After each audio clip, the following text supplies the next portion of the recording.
something to drink over there.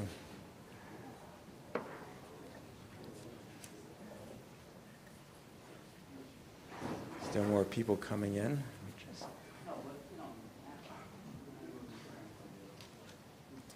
Well, good afternoon on this beautiful day. It's my privilege to welcome you to Boston College and to our conference that will address the topic, Are Jews and Christians Living in a Post-Polemical World? This conference is sponsored by the Center for Christian Jewish Learning here at Boston College. My name is James Bernauer, and along with Rabbi Ruth Langer and Dr. Camille Fitzpatrick Markey, we direct the center. The center was established right at the beginning of the new millennium, and I like to think that it shares the confidence of being present at the birth of a new historical epoch, that as far as Christian-Jewish relations are concerned, one page has been decisively turned, and we have begun to write a new and far more promising chapter in the relationship between these two faith communities. The center's activities aim to contribute to that ongoing reconciliation, and there are many of them. We sponsor lectures and conferences, assorted courses, visiting scholars, an online journal, a Jewish-Christian dialogue for faculty and graduate students, and certainly we will always be invested in scholarly scrutiny of anti-Semitism. Our work has been made possible by the generosity of many, and especially by the founding endowment that was the gift of the late Mr. John Corcoran, a Boston College alumnus. One of the ways in which we remember him is in the name that has been given to the center's visiting professorship, the John Corcoran Chair. This year we've been blessed with our second occupant of the professorship, Daniel Lasker, who is the Norbert Bleckner Professor of Jewish Values at Berger University. I want to thank him and Dr. Markey for their energy and dedication in organizing this conference and managing the numerous details that are involved with it. A colleague asked me if a conference on polemics would really serve the goal of our center. I guess that we'll find out today and tomorrow. My scholarly instincts immediately responded, but of course, we should learn as much as we can about this literature and the attitude's possible survival into our own times. Continuing to think about my colleague's question, however, I became more appreciative of the context for this conference. Equally important as the scholarship itself is the fact that we, Jews and Christians, are doing this together in a context of learning, yes, but also of a new relationship for which we may not yet have an adequate and appropriate name. And that's fine. When Professor Lasker came to Boston last summer, I wondered what sort of person he would turn out to be, shaped as he must have been by decades of scholarly immersion in medieval polemics. I was thinking the French, of course, the déformation professionnelle, what might happen to somebody who studies polemics over such a long time. He is one of the world's most learned and published experts in this area, as his many books, articles, and international presentations make clear. Well, when Danny arrived, it was immediately apparent that he himself was not a polemicist, and it has been a great opportunity for us to have him here this year at Boston College. The ability to approach this difficult topic of polemics in a promising spirit is indebted to Danny's own gracious mind and sensibility. It's my privilege to introduce Professor Danny Lasker.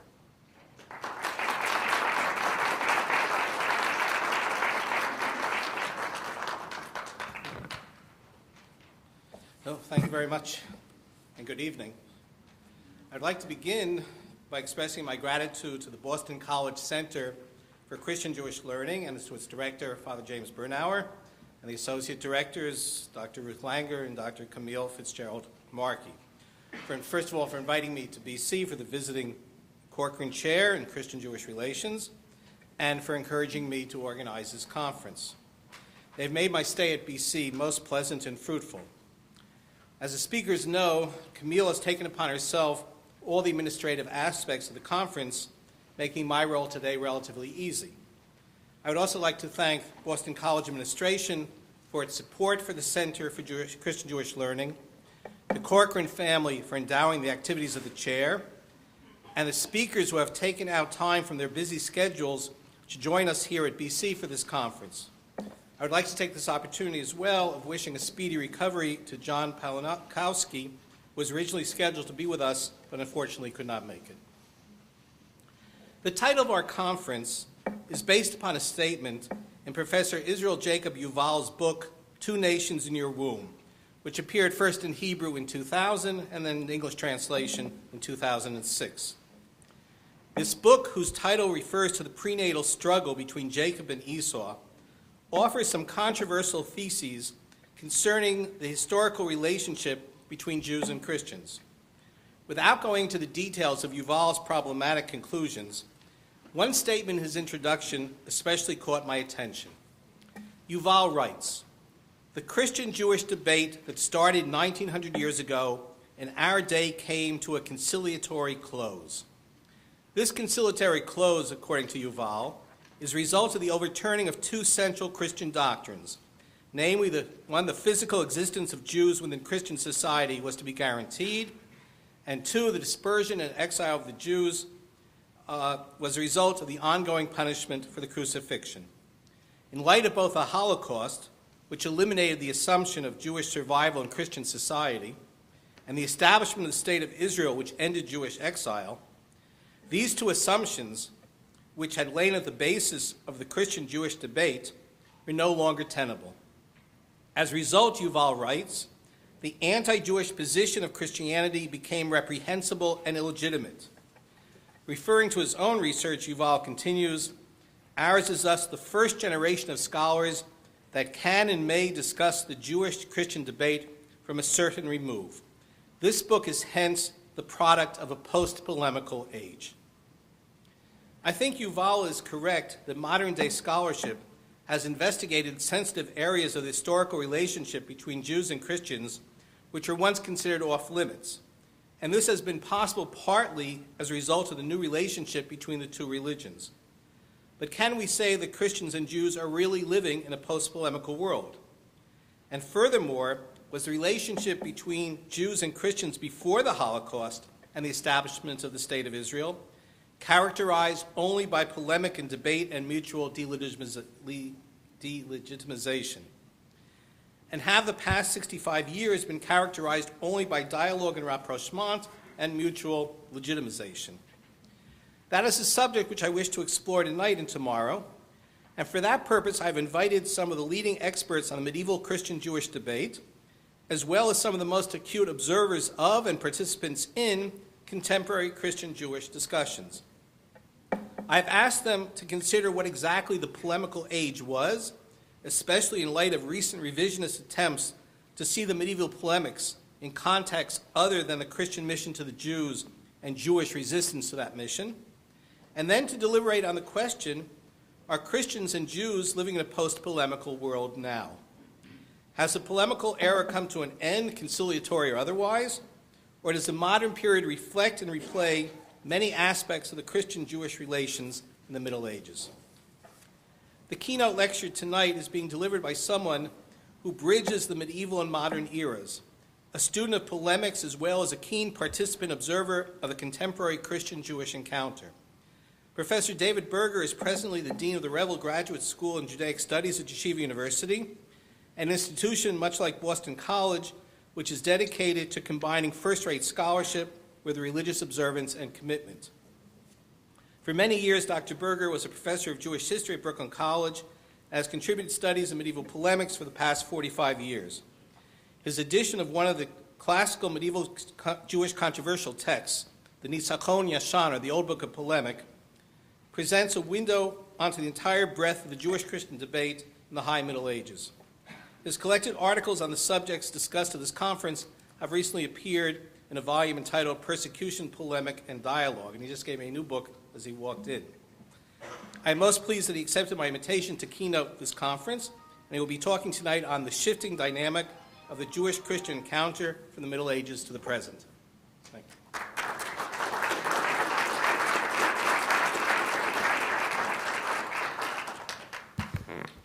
I couldn't turn down an invitation from Professor Lasker because I would be subjected to withering polemical denunciation if I did. Although, as I said, at a conference we were at very recently in Jerusalem when he disagreed with a disagreement that I had expressed with something he had written. I have a mathematician friend who told me that the difference between my field and your field, he said, is that in my field, if you make a mistake and someone proves you're wrong, you have to admit it. In your field, if you make a mistake and somebody proves you're wrong, you can come up with 100 arguments as to why you're really right after all. So I will try to present a variety of analyses and views here that have, I hope, at least some chance of being right. And I'll begin with something that's actually the proposition about which I am most uncertain. The Jewish-Christian relationship begins obviously in antiquity, but there is a vigorous scholarly debate going on over the last at least decade or two regarding the question of when the two religions came to be seen as separate religions. This is known in the field as the parting of the ways argument. Now, the earliest polemical issues that are emphasized, at least in Jewish sources, and as I said, this is something that I am probably least certain about out of all the things I'm going to say today in terms of my own opinion, but my sense is that the Jewish material seems to emphasize a theological difference rather than the rejection of the law. The rejection of the law is seen by many as the issue that created the split, and that theology was secondary and became dominant later on. There's no question that the law played a very important role, but the early Jewish references to the positions of the people who are called minim, which roughly means heretics, speak about theology. And I suppose that to a certain extent, the question of whether theology or law would be the primary concern in the earliest texts depends on when you date the parting of the ways. That is, if there was a sense of two discrete communities going back to the late first century, let's say, when many Christians, at least in the land of Israel, were probably still observing the law, then some sort of theological difference would presumably loom largest. On the other hand, it's not clear how large the theological differences were that early. I'm inclined to think that the so-called parting of the ways, at least in the minds of intellectual leadership, is earlier than the revisionist scholarship of the last generation or so has argued. And so, when we look at the early texts, we find theological assertions based on biblical passages, which became, in some cases, classic in the Jewish-Christian debate, which continued to revolve around Scripture as one of its dimensions throughout its history, certainly into the early modern period. So that if God says, "Let us make man in our image," this is a formulation of some kind of multiplicity within the divine unity, the Father speaking to the Son. And there are a variety of other such verses that pointed presumably, purportedly, to some sort of plurality. Now,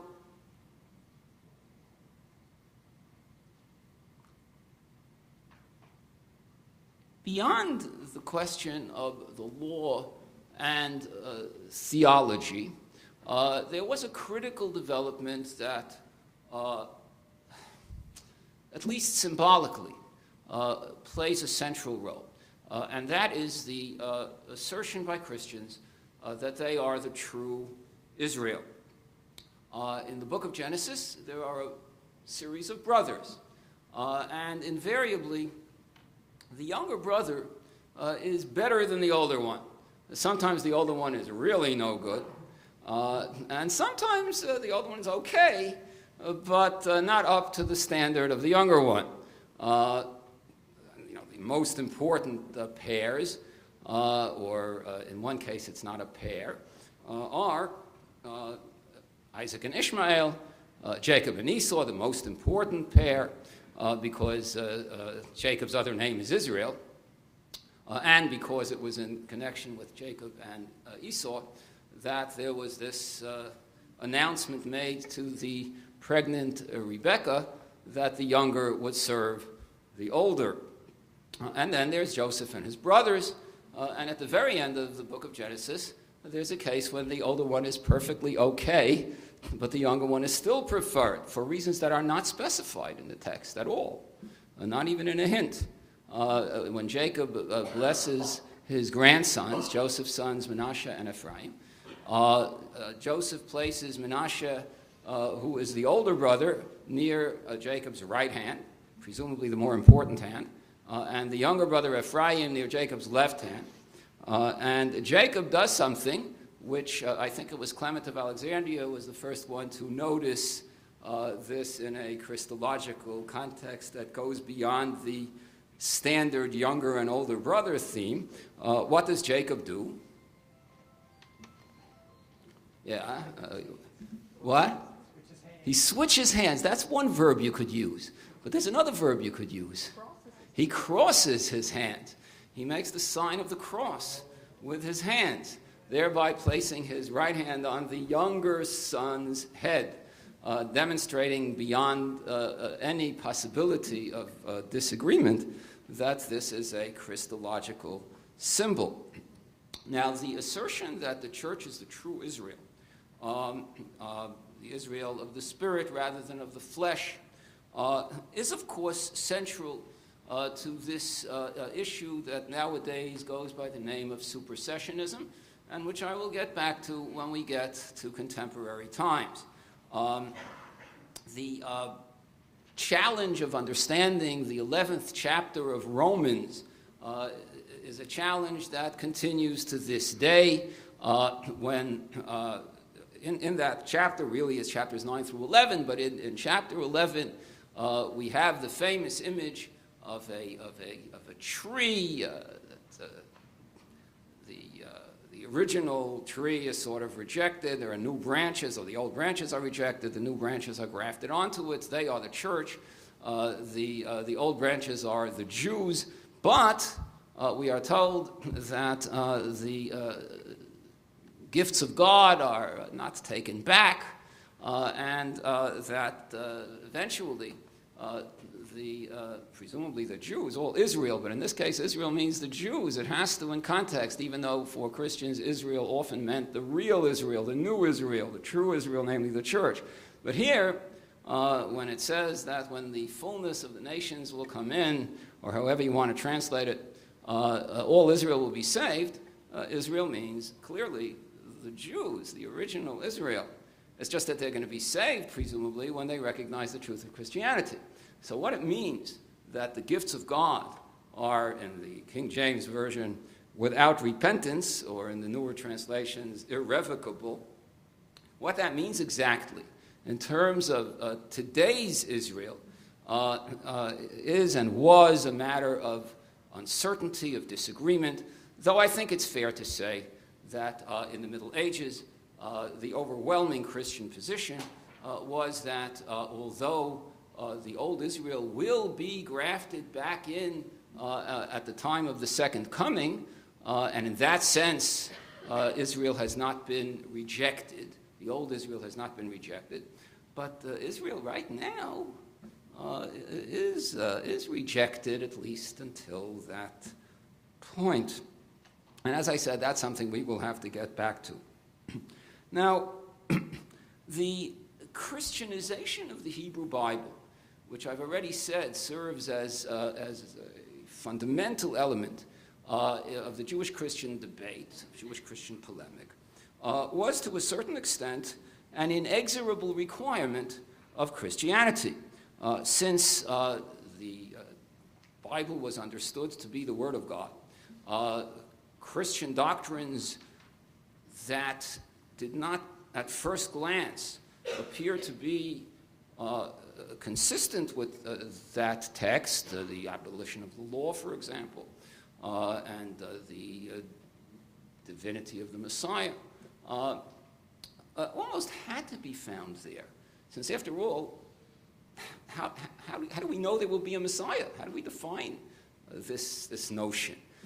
Presumably, we know there will be a Messiah because of the prophecies in the Hebrew Bible. And so the true understanding of the Messiah, namely the Christian one, has to be found there. It has to be there on some level. And this isn't just an elective enterprise for Christianity, at least in its late antique and medieval and early modern varieties. I'm not going to be able to spend time here discussing the details of these scriptural arguments and how Jews and Christians interpreted these texts differently. I'll just mention one because it will lead me to what I think is an interesting observation. If it's true, it's even more interesting. That of how the Jewish mindset was affected by these debates about biblical verses, even among Jews who were not especially interested in Jewish-Christian polemic per se. Here are two modern examples, in an age that was coming close to being post-polemical, if that's true. But anyway, it's not quite a post-polemical age. Here are two modern examples of this that I think have a certain almost cuteness to them. But they reveal something about how deeply this penetrated the Jewish psyche. When Isaiah 7:14 says, "Behold, an alma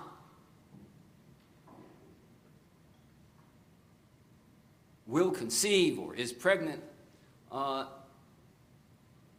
and have a child, and named Emmanuel," and whatever else it says. This was understood by Christians to refer to the virginal conception on the part of Mary, and the argument was that the word alma means virgin. And alma will conceive means that a virgin will conceive and have a son and name him whatever she'll name him, or whatever the father will name him, whatever it is. So,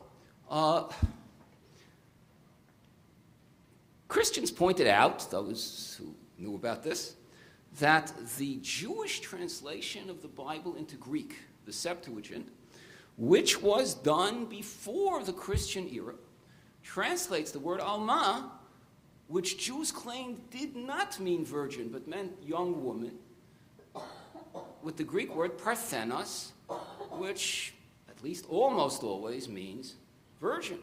So here you have Jews who translate the word alma as virgin. They are pre-Christian Jews. They're not affected by any of this stuff, presumably, and there it is. These Jews, who, to use a later rabbinic term in a different context, who are mesichim lefi tumam, that is, they're talking about this without any agenda, translate alma, virgin. So, you ask modern Jews who haven't thought too much about this, and even if they have thought a lot about it, how they explain this translation in the Septuagint. Does this mean that the Septuagint, the translators, understood this to be a prophecy about a virgin birth or a virginal conception?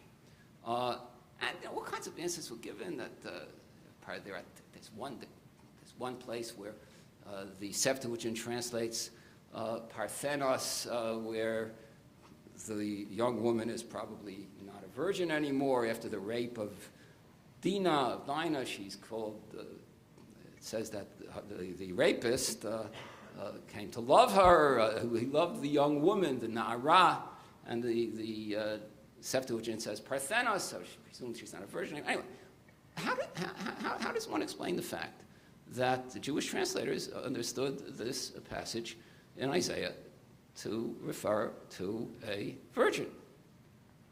So, I'm just curious, an interesting test. How do you understand this if you don't want to say that they understood this as a reference to a miraculous virginal conception? Behold, an alma will conceive, and she will have a child, and okay. So I'm glad to see this, and I confess that I didn't think it is. I was in the same position you are for years, until one day I read something in an 11th century Christian polemic quoting a Jew. And since then, I've asked this question to some people, including my wife, by the way, who gave the answer of this medieval Jew, which I think is actually the right answer. Behold, a virgin will conceive and have a child. Now remember, the Septuagint translators are writing before there's a Christianity. So what does this mean? It means there's this virgin, and she will conceive, and in the process, she will no longer be a virgin. The way every virgin who eventually conceives ceases to be a virgin in the process that led to her conceiving. This is a case in which Jews, not just Christians, but Jews, sort of don't see something because they have been so trained to think in terms of this Jewish-Christian confrontation as to what this means. Another example that's, I think, less significant but cuter, there is a book by, there was a Hasidic kind of comments on the Bible called Sefer Chanukas HaTorah, in which the author says the following: the rabbis tell us that someone who is arrogant is like someone who commits idolatry. So he asks, what's the connection between arrogance and idolatry? Well, he says, the rabbis tell us that when God said, let us make man in our image, he was talking to the angels. He was consulting them as a way of teaching us humility. So, if a person is humble, he's learned this lesson, which means that he understands, let us make man in our image, as God's addressing the angels. But if a person is arrogant, he obviously has not learned this lesson. And that means that he must interpret, let us make man in our image, in the only other available interpretation, which is that the Father is talking to the Son, and therefore this Jew is going to believe in a kind of Christian idolatry. We'll get to whether that word is appropriate or not later. I think on any reading it's not. But in any case, he will engage in idolatry because that's the only other way to interpret the verse. Now, it's not the only other way to interpret the verse. Various Jews interpreted this verse in different ways without embracing the Trinitarian interpretation or the address to the angels interpretation. But there again, you have a case where psyche has been formed by the scriptural debate that was lasting for so many centuries and even more than a millennium. Now, in the Middle Ages, the interpretation of Scripture developed in certain areas in northern France, especially in the Middle Age, in the 12th century, in the form of what I would call a ruthless pursuit of the straightforward, plain meaning of Scripture. And while sometimes in quite controversial ways, including interpreting in ways that differ from rabbinic interpretation, even in matters of law. And this does require explanation. There's a literature about this. But one suggestion has been made that this is a function of the Jewish-Christian debate. Because in these debates, Jews invariably insisted on the plain meaning of Scripture, denying a Christian allegory, insisting that the only way to interpret the Bible properly is to follow rules of grammar, of language, and of context, which is essentially what plain or straightforward interpretation does. Then, when they came home after a debate with a Christian in which they congratulated themselves that they had prevailed by arguing for the validity of only the plain meaning, they opened up a Talmudic passage with an exegesis of the Bible that violated these rules of straightforward interpretation, so that Jews may have come to internalize this polemical insistence on straightforward interpretation. There are many other issues here which I can't address on this kind of overarching talk, but this is at least a possibility. Now, alongside the scriptural argument, there was a philosophical argument, and the world's great expert on this is sitting in the front row here and just introduced me. Here, it really depends on which Jewish community you're dealing with. The Jews of Southern Europe, of Spain, of Italy even, of southern France, were much more philosophically oriented than the Jews of Northern Europe. And those Jews who engaged in such argumentation insisted on the irrationality of Christianity, of Christian doctrine. With regard to the Bible, it was the Christians who posed the arguments and Jews reacted. In the case of, for the most part, in the case of philosophy, it was Christians. It was Jews who posed the arguments and Christians who reacted. And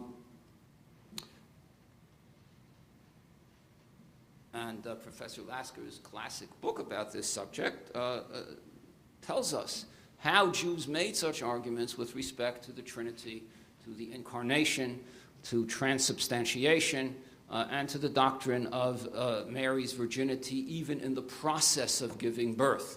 On all of these issues, Jews argued that there were philosophic impossibilities that Christian doctrine required of us.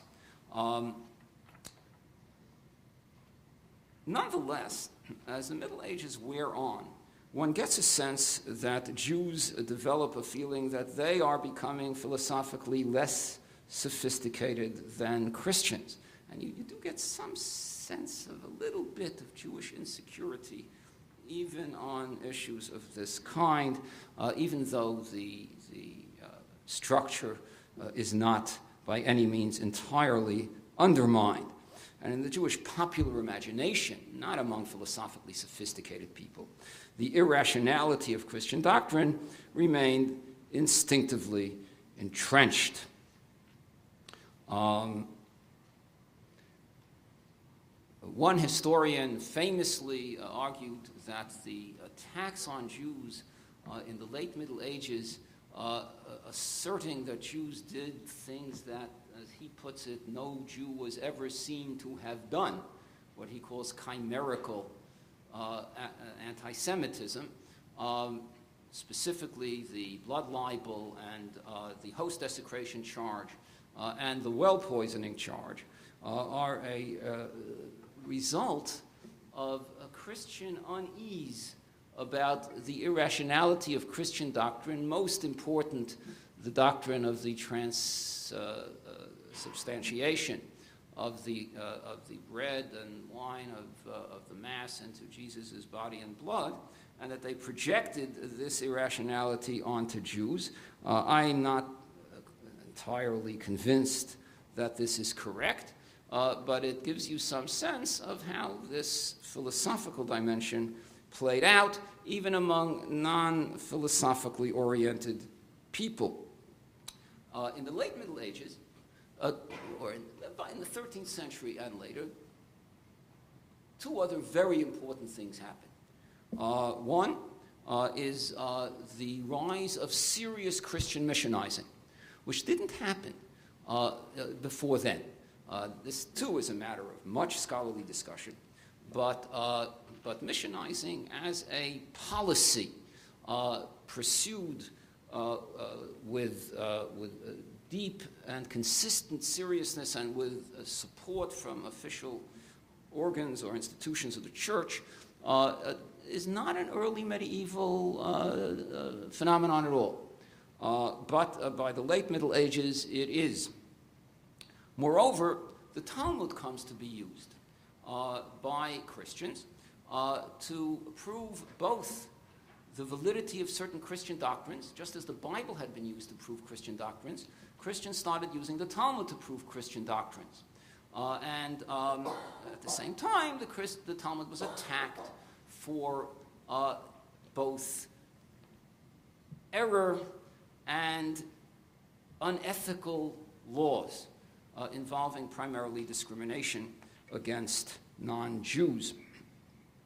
At the same time, I was once invited to give a talk at York University in Toronto about the Christian use of the Talmud and the Jewish use of the New Testament in medieval Jewish-Christian polemic, a rather arcane subject.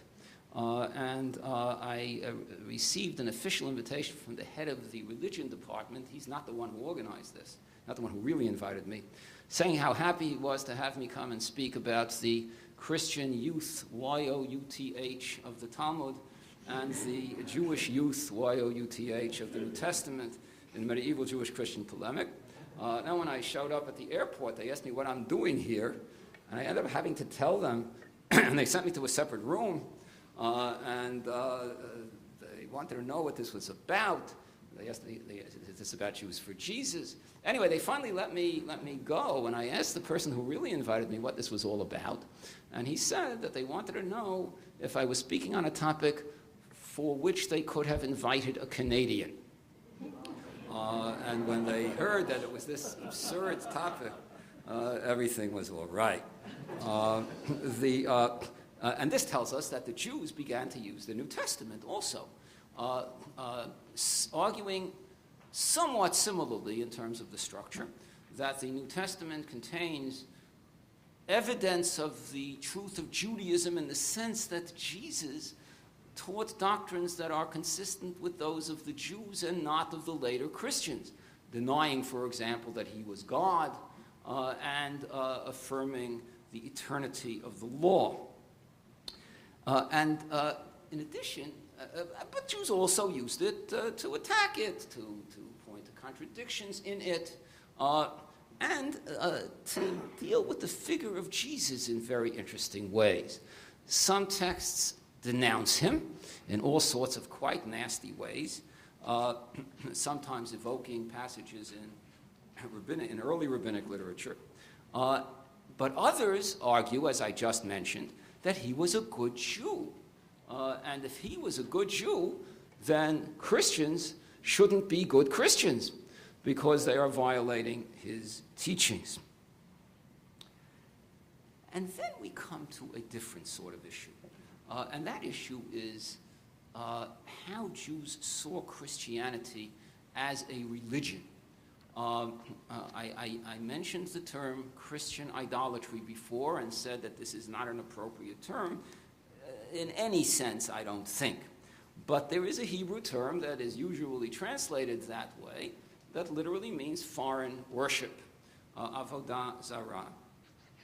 And medieval Jews, I, for other reasons, once had to struggle to define foreign worship in Jewish law and theology. And the definition that I came up with was the worship or formal recognition as God of an entity that is in fact not God. Right? The formal recognition or worship as God of an entity that is in fact not God. In fact, meaning, of course, from a Jewish perspective. Using that definition, the worship of Jesus of Nazareth as God would be foreign worship. And this says something interesting, by the way, about the relationship between the Trinity and the Incarnation as the key to this Jewish judgment.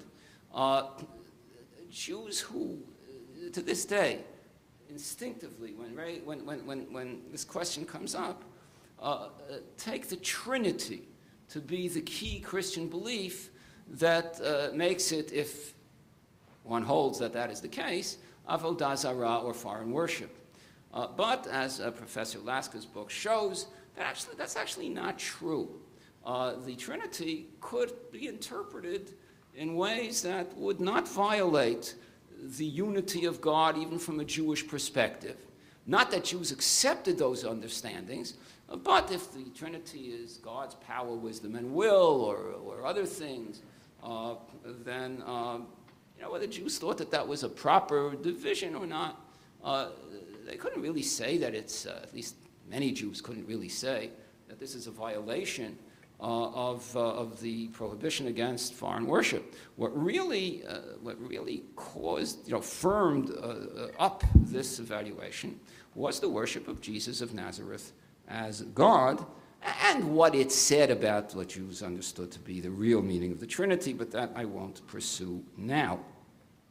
Now, if Christianity is avodah zarah from a Jewish perspective, this raises a question about the destiny of Christians, both individually in the world to come and collectively at the end of days. And there is much to say about this, but I won't say it here. I will only, and I'll get back to this actually in a little while for when we hit the early modern period, which we are about up to. I'll just say very fleetingly something about the impact of Protestantism. Protestantism provided some benefits to Jews. You couldn't have a host desecration charge in a society that didn't believe that the host really represented the actual body of Jesus. The resonance necessary to produce such an accusation against Jews just wasn't there if the host was just a symbol of some sort. And even ritual murder accusations are attenuated, I think, in a Protestant environment. There was not very much impact of the famous fulminations of the late Luther. What Jews did try to do in Protestant countries was tell Protestants that Judaism is like Protestantism, and in Catholic countries to tell Catholics that Judaism is like Catholicism. So, Jews are like Protestants because they use the original sources in the original language. They don't confess to rabbis. They don't have rabbinic celibacy. They don't accept the authority of the Pope. And they perceive Catholics as those who engage in foreign worship, which many Protestants did because of transubstantiation, because of the adoration of the host. And Jews, they said, were also opposed to icons like the Protestants. So how are Jews like Catholics? Well, they believe in tradition in addition to Scripture. They believe in the importance of works rather than just grace or faith. And they believe in free will in a way, or I should probably put that differently because Catholics also didn't fully believe in this complicates matters. But Jews deny predestination in the Calvinist sense, just as Catholics do. But when we really enter the early modern period full force, some extremely interesting things happen. First of all, a medieval text that probably did not mean what I'm going to tell you now came to be understood by many early modern Jewish authorities to mean that. What is that? A medieval Jewish text said that non-Jews are not forbidden to associate God with something else, or at least the way I said it now is the way it came to be interpreted. Non-Jews, as long as they believe in the real God, in the right God, if they associate him with something else, that's not considered foreign worship for them. It is for Jews, but not for non-Jews. There's a kind of dual standard for foreign worship. One for Jews, one for non-Jews, and this completely exonerates Christians from the category of followers of foreign worship. Now, I repeat, I don't think that that's what the medieval Jewish text meant. And there were many modern authorities who also denied that that's what that medieval text meant. But there were a quite significant number who made this affirmation. And this makes quite a big difference in how Jews would see Christianity as a religion. Rabbi Jacob Emden, idiosyncratically, but still significantly in the 18th century, affirmed that Jesus did a great thing for the world by teaching them, as he put it, the 7 laws that the rabbis say bind non-Jews, which are mostly moral laws, but also include the prohibition against foreign worship. And then, as we enter the 19th century, something particularly interesting happens among liberal Protestants in particular. For 19th century liberal Protestants, many of whom were academically affiliated theologians and or historians, the old standard doctrines of Christianity were doctrines in which they weren't so sure they believed anymore. In which case, the question arose, what did Christianity introduce to the world that was new and critically important? These people still consider themselves Christians, deeply Christian. And the answer had to be Jesus' ethics.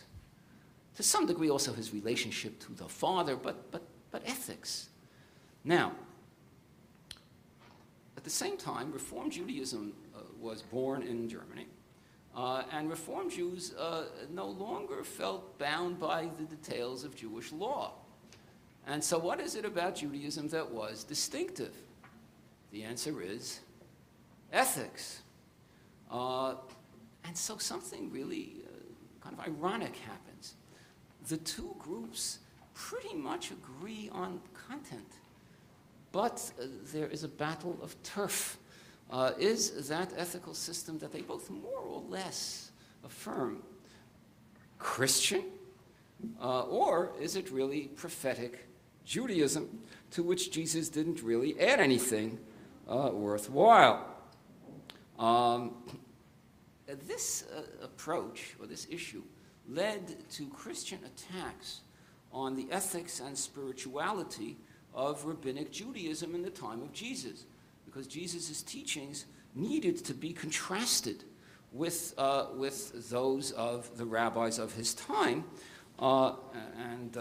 This is a process that was of which Christians at the time were very conscious, that Jews were doing this. One Christian wrote that the Jews claim that since in the final analysis Jesus didn't do anything, the Christians had to make him into a god. That's a Christian expression of annoyance at this Jewish approach. And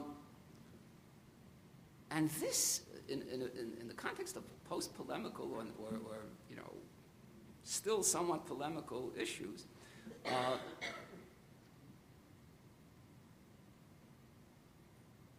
arose in my own personal experience in 2 cases when I was asked to look at textbooks dealing with religion, American textbooks.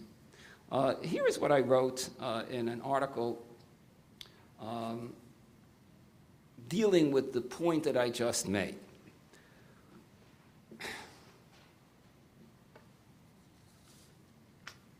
For both liberal Protestants and liberal Jews, a key factor, perhaps the key factor, defining the quintessential character of their respective religions was ethics. Since liberal Jews were no longer committed to traditional Jewish law and liberal Christians were no longer committed to traditional Christian dogma, it followed that unless their ethical teachings could be distinguished from those of rival religions, their own faith's raison d'etre was called into question. I just said that. That this dynamic operates even in the absence of any ill will toward the other. In other words, in a post-polemical situation, was brought home to me with particular force in a contemporary context, quite different from that of late 19th and early 20th century Europe. The state of California was preparing a religion curriculum for its schools, and a still unfinished textbook in the history of religions prepared for this purpose had elicited criticism from Jewish organizations, and not surprisingly from other groups as well. The Jewish concerns centered on the depiction of Judaism in the time of Jesus. I was asked to comment on these criticisms and quickly realized that, mutatis mutandis, with whatever changes are needed, I had been transported back into the days of, and I list these late 19th century Christian and Jewish scholars. This time, not a trace of anti-Semitism could reasonably be attributed to the authors, and yet they faced an intractable dilemma. How are the career and significance of Jesus of Nazareth to be presented in a school textbook? Separation of church and state precludes the affirmation that he was the Messiah and Son of God who died for our sins. I mean, you can say that's what Christians believe, but you can't say that that's what he was. At the same time, the United States is a predominantly Christian country, so that Jesus cannot be presented simply as a charismatic preacher who taught more or less what his contemporaries taught, but somehow so inspired his disciples that they succeeded in founding a religion centered upon him. What remains is precisely what remained for liberal Protestants in Europe a century earlier, a depiction of Jesus as the bearer of an ethical message distinct from that of his surroundings and markedly superior to it. While many of those liberal Protestants went well beyond what this structural dilemma had forced upon them, to a significant degree, they had little choice. I then was actually asked years later to consult in a more formal way for a textbook company on Jewish content, and I actually was given the opportunity to formulate a few sentences that would try to solve this. And what ended up, I'm not going to read you the whole thing, but what ended up is something like this. There's a discussion of Jesus' ethical teachings, and it says, Jesus shared these and related ethical concepts with other prominent Jewish teachers, but he gave them particularly eloquent and influential expression. Now that's what I said in the earlier piece wouldn't be enough, but it turned out that in a politically correct age, the textbook company was willing to accept this as enough. And nonetheless, there was a Jewish group that monitors textbooks that wasn't satisfied even with this, but I basically said, too bad on them. But anyway, there's more that I could say about this, but I won't because there are constraints here. Now, in addition to the assertion that Christianity is not avodah zarah or foreign worship for non-Jews, there was a resurrection in certain, and I'm talking now about Orthodox Jewish circles, not just liberal Jewish circles, of a medieval authority named Rabbi Menachem HaMeiri, whose commentaries, voluminous commentaries on the Talmud, were largely lost in the early modern period, I mean, really into the 19th century, but some relevant quotations on this issue were not lost. And the Meiri turned into a major figure for some, I would say, liberally oriented Orthodox authorities, and even some not so liberally oriented ones. Meiri's position was that Christianity, at least it seems that that's his position, it's not so easy to be certain, that Christianity was not foreign worship, period, and that certainly any discriminatory laws that the Talmud has regarding non-Jews do not apply to Christians, period. This has very important consequences for ethical treatment of non-Jews in Jewish theory. Of course, for the most part, Jews didn't have the power to exercise intolerance toward Christians, even if they wanted to. But on the level of Jewish thought, this is a quite important development, though I don't want to give the impression that it was or is universal. And then, of course, we reach the Second Vatican Council from the Christian side. Here, I probably have 5 minutes or so, not more. Maybe I don't even have that, but I'll take it if I can, and say a few things about the issues that were raised by the Second Vatican Council and the age of dialogue that we live in today. First of all, famously, the Jewish section of the documents of the Second Vatican Council says, the particular document says, that the Jews of today, and not even all the Jews then, the Jews of today are not responsible for the crucifixion. There were some Jews at the time who are, but the other Jews at that time were also not, and no contemporary Jews are. And this is a statement of great importance in the 1960s.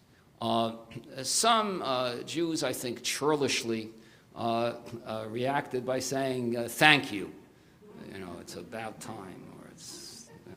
But the truth is that if you're going to denounce the church for this doctrine, you can't treat its abolition as unimportant.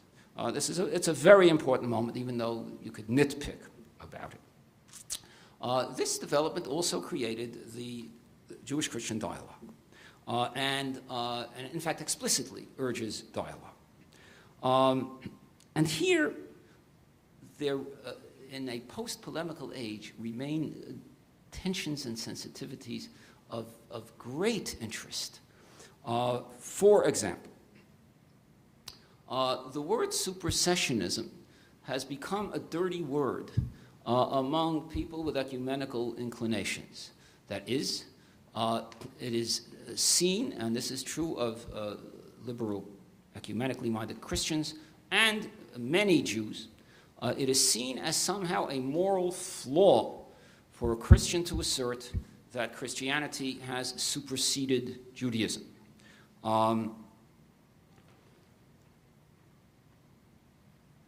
Some even regard it as a moral flaw to say that Christianity will be vindicated as the true religion and Judaism will not at the end of days. Even that is seen by some people as somehow a kind of inappropriate triumphalism.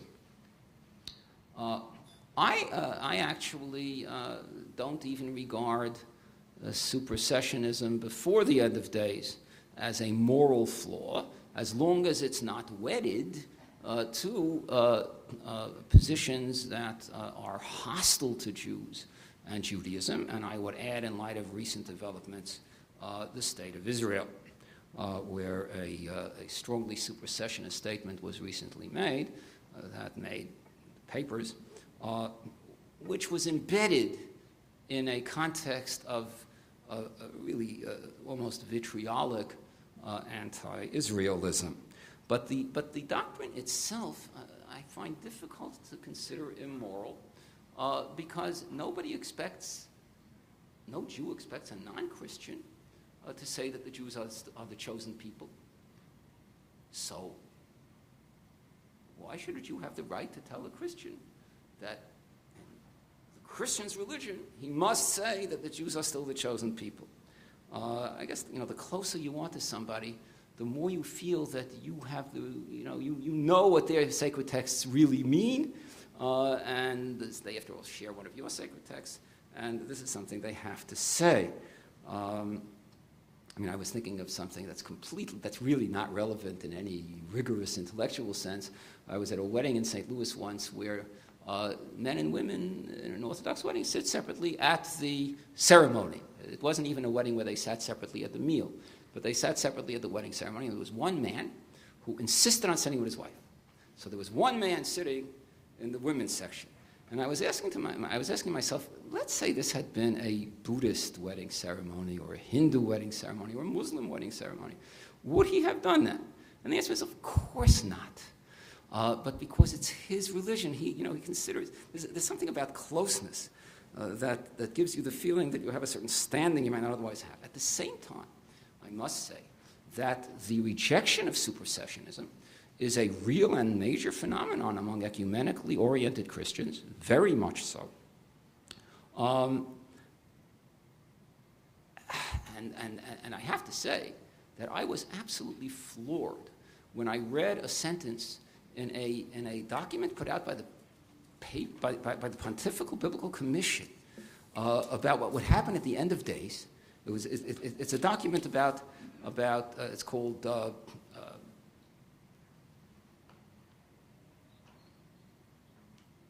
Jewish people and the sacred scriptures in the Christian Bible. Here is a sentence.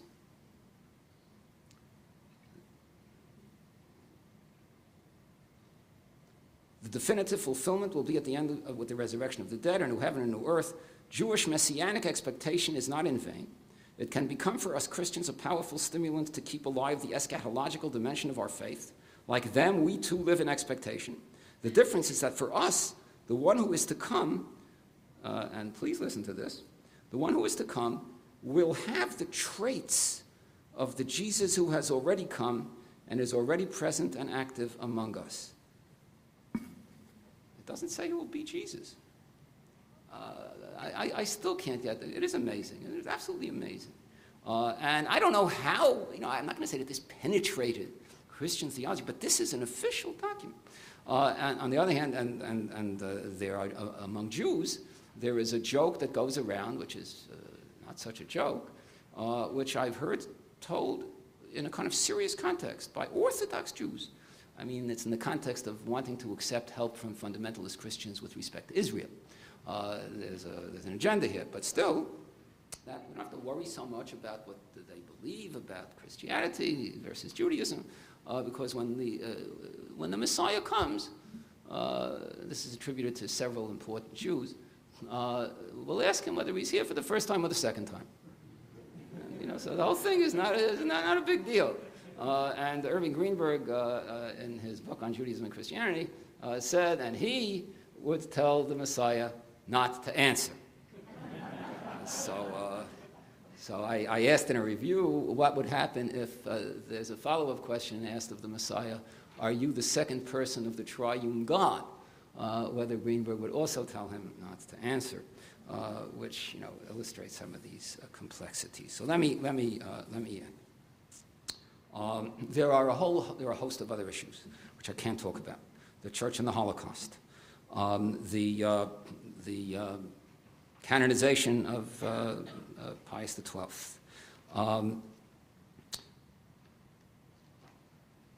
policy with respect to the relationship between religion and the public sphere, and finally, and this could take many more hours, which I don't have, the state of Israel, where I've already alluded to the fact that a supersessionist argument was recently used in the context of hostility to Israel.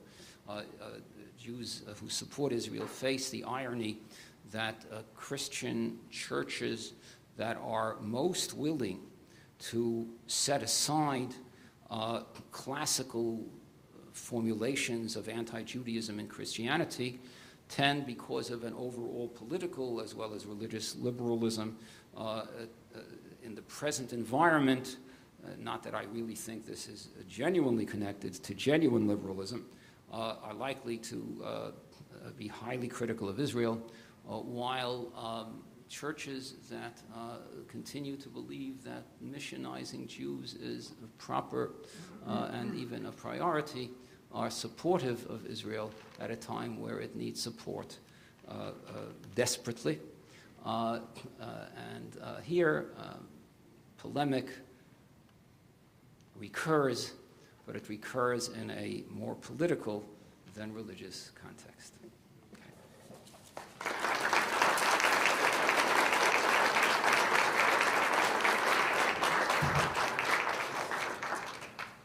We have a few minutes for questions and comments.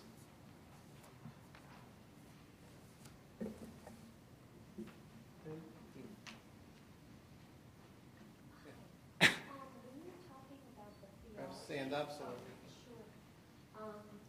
When you were talking about theology, and you discussed what do you, I mean, what do you see, is grace like a home in Christianity, or is it shared, or is that even relevant to the conversation? All right, this actually causes me to repeat a very sharp line by Michael Wyshegrad, who is a distinguished Jewish theologian with a great interest in Christianity. He once said to me, I actually quoted this when I wrote a little 3-page appreciation of him as an introduction to a little section in the Journal of Modern Theology that was dedicated to his thought. He once said to me, people make these, express these contrasts between Judaism and Christianity sometimes without really thinking the matter through, and they exaggerate those contrasts. One of those contrasts, he said, is that Judaism believes in works, and Christianity believes in unmerited grace. Right? So he said to me, and it really captured the thing so well. He said, tell me, have you ever met a Jew who entered the synagogue on the Day of Atonement, on Yom Kippur, and said, Lord, I want you to give me exactly what I deserve? And that it really underscores the complications here. It's not so simple.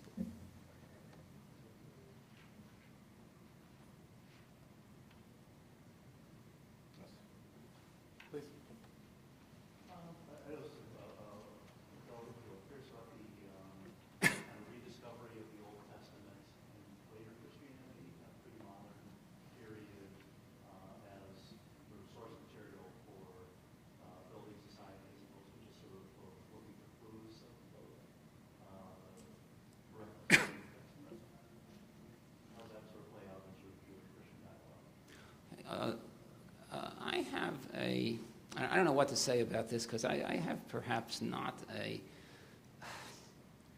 Jew on this view is really not fair. That's not true. I admire the effort, but I consider it something that plays out in a way where the texts are used to validate positions that the people involved in these discussions hold anyway. In other words, it's certainly true that the Hebrew Bible came to be used among Christians and certainly among Jews as a basis for certain ethical teachings. Liberation theology used not only Jesus' teachings, but the teachings of the Hebrew prophets, the story of the Exodus, as evidence that one must overthrow oppression and eliminate bondage. And many of these uses are, of course, valid. To the extent that Jews and Christians embrace those values and find them in the Hebrew Bible, and there are some Jews who are perfectly happy to also cite New Testament passages that validate these positions, this creates some real degree of cooperation, and also sometimes I think enables Jews and Christians who want to establish a closer and positive relationship, it enables them to point to material in their traditions which validate this.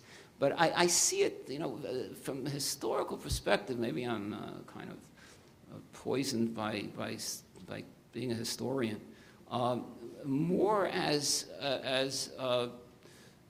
a desire to cooperate on ethical initiatives, whether it's social justice, whether it's ecology even,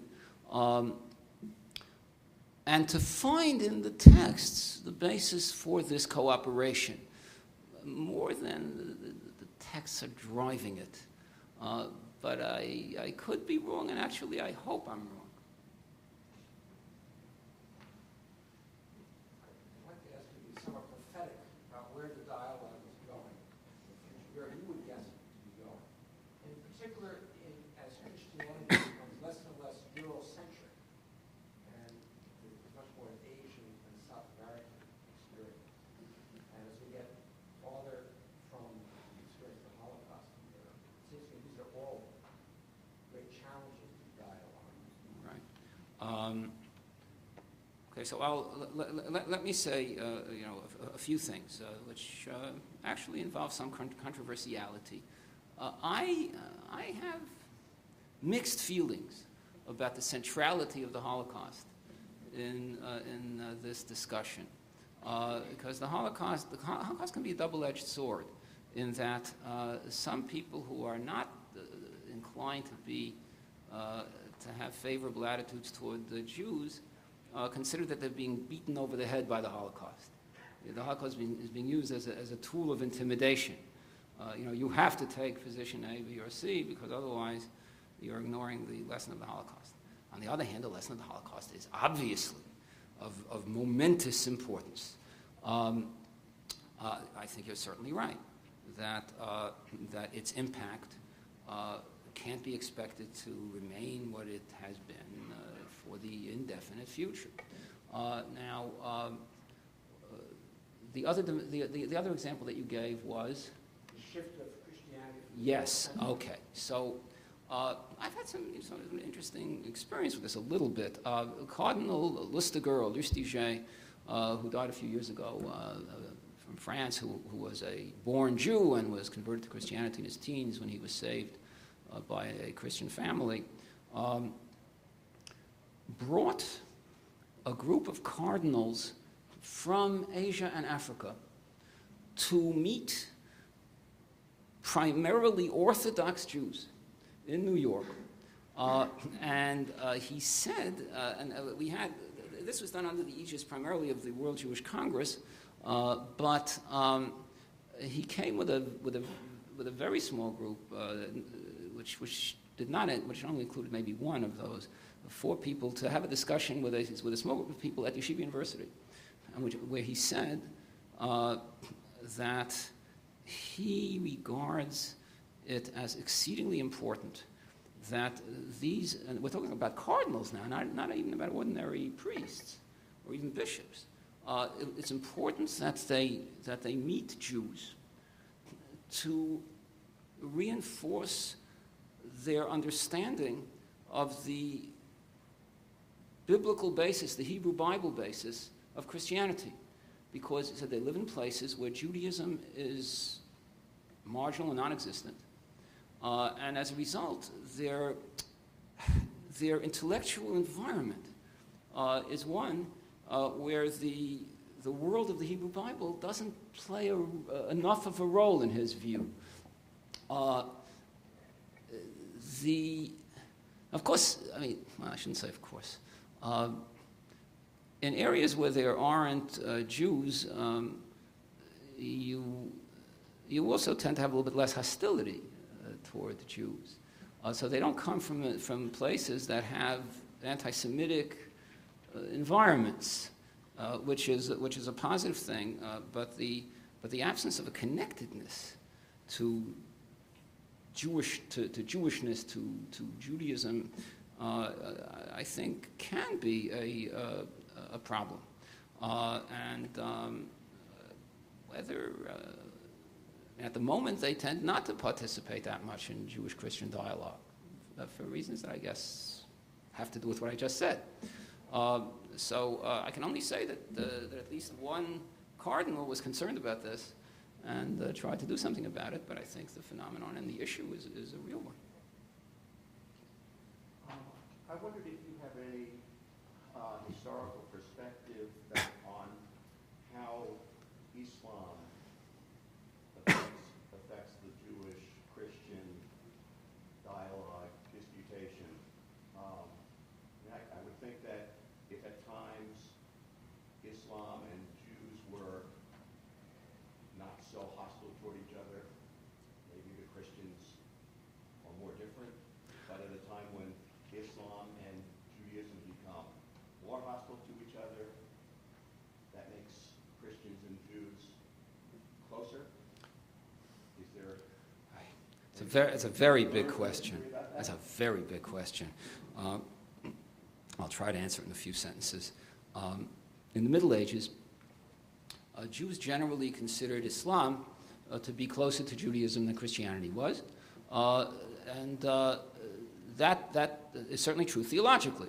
The deep differences having to do with Trinity and incarnation, let alone transubstantiation, didn't exist in the case of Islam. Maimonides famously said that Islam teaches unblemished divine unity. At the same time, the Hebrew Bible was much less important to Muslims than it was to Christians. And so this can, of course, cause debate, greater debate, but it also means that there's a certain distance between Judaism and Islam on a scriptural level, even though there is a greater closeness on a theological level. I don't have time to talk about the question of how Jews were treated under Islam and under Christianity in the Middle Ages. Now, the obvious problems that exist between Muslims and Jews that emerge out of Middle East realities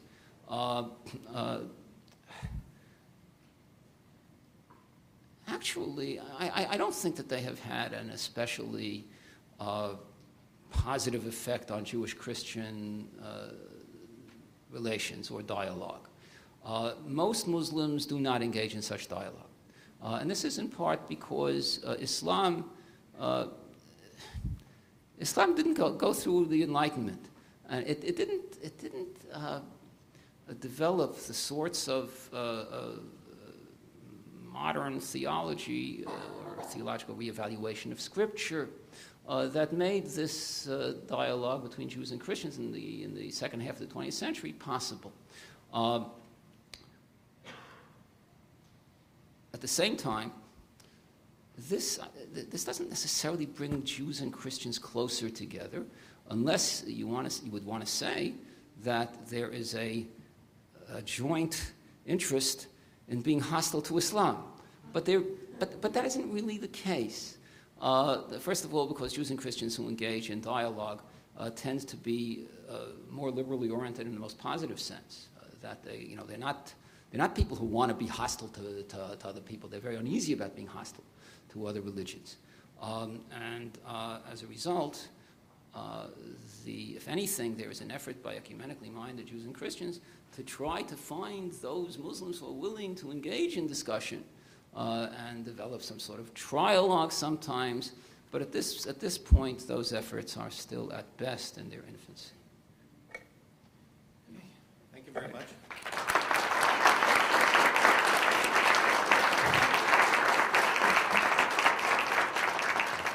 Thank you. I just want to remind you, tomorrow morning we're starting at 9 o'clock at 9 Lake Street, room 109 Lake Street. That's across Commonwealth Avenue at the School of Theology and Ministry. And there's books on exhibit of the speakers who will be speaking during this conference. Will be available tonight and also tomorrow. So I thank you all for coming, and we'll see you tomorrow.